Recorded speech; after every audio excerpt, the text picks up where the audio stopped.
असं वाटतं विरोधकांची मूक आणखी जास्त मजबूत होईल.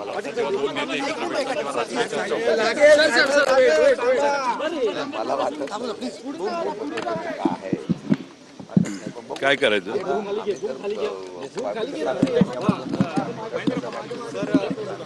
सर आज उद्धव ठाकरे आणि राजकीय काल माझ्याशी त्यांचं बोलणं झालं.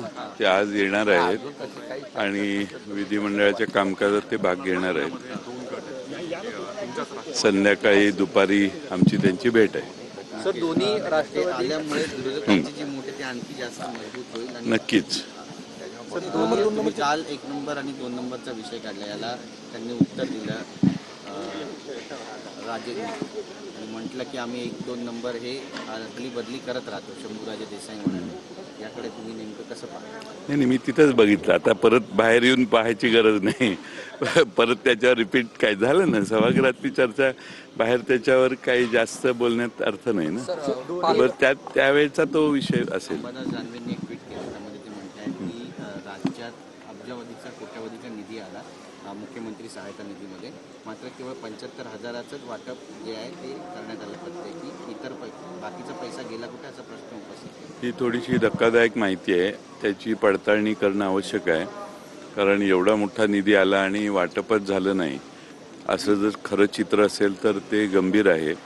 विरोधी पक्षनेते विधान परिषदेत जे होते त्यांनीच ही माहिती उजेडात आणली असल्यामुळं ती योग्य असेल आणि ती जर खरी असेल तर ती धक्कादायक आहे असं मला वाटतं. विभागाचा जो निधी आहे तो सुद्धा वळवण्यात आलेला लाडक्या बहिणीकडे. आणि दुसरा प्रश्न असा आहे की सत्ताधारी जे आमदार आहेत त्यापैकी काही म्हणतात की आम्हाला निधी मिळत नाहीये विकास कामासाठी. विरोधकांचे जे आमदार आहेत विरोधामध्ये, त्यांना तरी निधी मिळतोय का, हा सुद्धा सवाल आहे. नाही, विरोधी आमदारांना निधी मिळण्याची एवढं मन सरकारचं मोठं नाही आहे, त्यामुळे त्यांचा विषय पुढचाच आहे. पण जे सत्तेत आहेत तेही समाधानी दिसत नाहीत, कारण अनेकांच्यावर अन्याय चालू आहे. काही ठराविक आवडत्या लोकांना शेकड्यात निधी आहे आणि नावडत्या लोकांना 1 अंकी 2 अंकी निधी आहेत. सत्ताधारी आमदारच नाराज आहेत, एकंदरीत ही स्थिती दिसते आणि अधिवेशन खूप कमी कालावधीचं आहे. मला वाटतं ही समाजाला न्याय मिळेल अशी स्थिती आहे. न्याय 6 दिवसाच्या अधिवेशनात मिळणार नाही हे काळ्या दगडावरची रेघ आहे. पण विदर्भातल्या शेतकऱ्यांचे प्रश्न, विदर्भातले अनेक प्रश्न आम्ही आज पुढचे 4 दिवस जे आहेत त्या 4 दिवसात मांडणार आहोत. विरोधी पक्षाच्या वतीने तरी हे प्रश्न मांडले जातील. चर्चा सुरू झालेल्या आहेत. काल देखील भेट झाली, अजित पवार आणि शरद पवारांची भेट झाली. निमित्त होतं वाढदिवसाचं, पण राजकीय चर्चा झाली असेलच ना. मला माहीत नाही ना, मी नव्हतो तिथं, त्यामुळे मी त्याच्यावर कसं भाष्य करणार.